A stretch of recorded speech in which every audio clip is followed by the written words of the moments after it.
Hello guys, welcome back to my channel. तो आज मैं बहुत दिनों के बाद गई थी बाहर।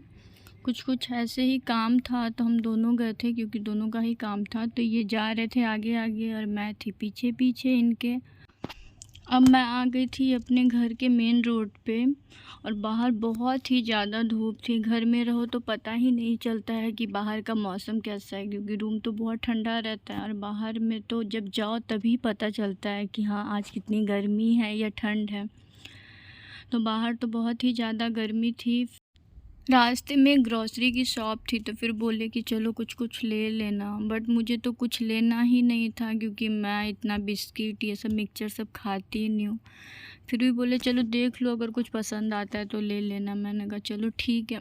फिर मैं गई तो एक खट्टा मीठा वाला मिक्सचर ली, बिस्किट सब ली, और कुछ ऐसा कुछ ख़ास पसंद भी नहीं आ रहा था और मतलब ज़रूरत भी नहीं था, क्योंकि घर में तो सारा सामान पापा लेके ही आ जाते हैं, तो मुझे कुछ लाने की ज़रूरत ही नहीं पड़ती। वैसे तो किसी भी शॉप में जाओ तो बहुत सारी सामानें पसंद आती है, बट जो ज़रूरत का नहीं है और फिर फालतू में लेके वेस्ट भी नहीं करना चाहिए। फिर बस बाबू के लिए मैं छोटा सा क्रीम ली और उसके बाद मैं आ रही थी वापस अपने घर।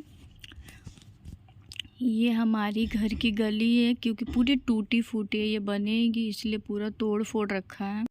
अब मैं आ गई थी अपने घर की गली में और अब यहाँ से मुझे अपने घर पहुँचने में सिर्फ 1 मिनट और लगेगा और मैं घर पहुँच जाऊँगी। पहुँच गई। मैं बाबू के बारे में पूछ रही थी कि कहाँ है, बट बाबू तो रूम में ही थी। उसके बाद आई तो बाबू ये सारे सामान से खेलने लगी, क्योंकि उसे तो यही सारे सामान से बहुत ही मज़ा आता है खेलने में, क्योंकि खिलौने से तो खेलती नहीं है। जितना बड़ों का सामान होता है वही से खेलेगी ये टकलू। और अब बाबू सब चीज़ एक एक करके मुंह में डालेगी अपना, क्योंकि सारे सामान को ही मुंह में ही डालती है।